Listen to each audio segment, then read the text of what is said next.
বাসরাতে আমার স্বামীর আমাকে করা প্রথম প্রশ্ন ছিল, তুমি কয়টা প্রেম করেছো? স্বামীর মুখে এমন প্রশ্ন শুনে আমি জাস্ট অবাক হয়ে তার দিকে তাকিয়েছিলাম। কিন্তু সে একের পর এক আমাকে প্রশ্ন করতেই আছে। কি ব্যাপার, কথা বলো না কেন? বলো, কয়টা প্রেম করেছো তুমি? একটা সময় পর তাকে আমি বলেই দিলাম আমি একটাও প্রেম করিনি। কি যে খুশি হলো! সেই সময় যে তার মুখটা কতটা সুন্দর লাগছিল! এত খুশি হতে পারে একটা পুরুষ মানুষ আমি না দেখলে বিশ্বাসই করতে পারতাম না।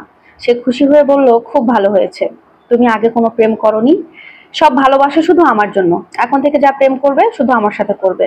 তবে একটা কথা, অন্য কোনো ছেলের সাথে যদি কথা বলো, তোমাকে যদি হাসাহাসি করতে দেখেছি, তাহলে কিন্তু তোমার ঠ্যাং ভেঙে একদম আমার ঘরের মধ্যে বন্দি করে রাখবো, কথাটা মনে রেখো। এভাবে আমাদের বাসর রাতটা মজা করে, হাসি ঠাট্টা করে কেটে গেল। বেশ কিছুদিন পার হয়ে গেল, হঠাৎ করে আমার শ্বশুর বাড়িতে আমার চাচাতো ভাই আরো কিছু আত্মীয় স্বজন বেড়াতে এসেছে। বারান্দায় দাঁড়িয়ে চাচাতো ভাইয়ের সাথে একটু হাসি মুখে কথা বলছিলাম। এই বিষয়টা আমার স্বামী ঘর থেকে খেয়াল করেছে এবং আমি সেটা দেখলাম যে ও আমাকে দেখে ঘরে চলে গেল। আমি সেখানে যেতেই সে আমাকে জড়িয়ে ধরে কান্না শুরু করে দিল।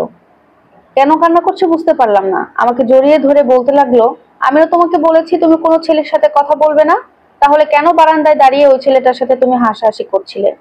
তখন আমি বললাম, আরে পাগল, ও তো আমার চাচাতো ভাই। তখন সে বলছে, হোক চাচাতো ভাই, ছেলে মানুষ তো, তোমাকে তো বলেছি তুমি কোনো পুরুষের সাথে কথা বলবে না। আমি যতদিন বেঁচে থাকবো কোনো ছেলের সাথে তুমি হাসাহাসি করবে না, কথা বলবে না। যখন আমি এই পৃথিবীতে থাকবো না, তখন তোমার যার সাথে যত বেশি খুশি কথা বলো।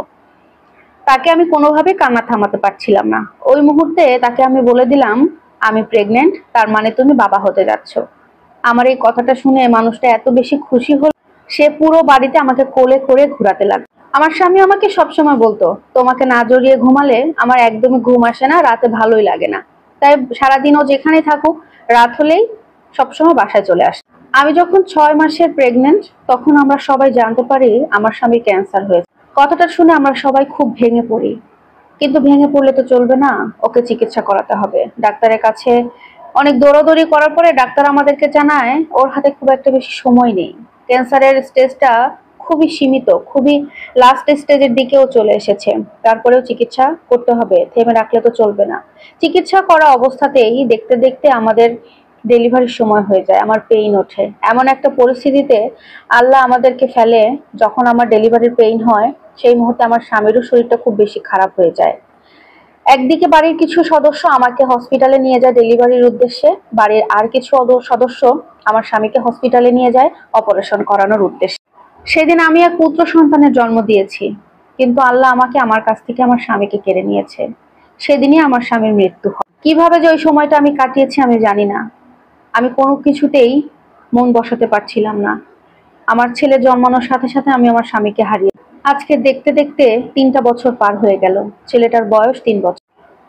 আমি নিজে হাতে ওকে বড় করলাম, কথা বলতে দেখলাম, সবকিছু আমি নিজে হাতে দেখলাম। কিন্তু সবকিছুর পরেও মানুষটাকে আমরা খুব মিস করি। এখন আমি আমার এই ছেলেটাকে নিয়ে বাকি জীবন কাটাতে চাই।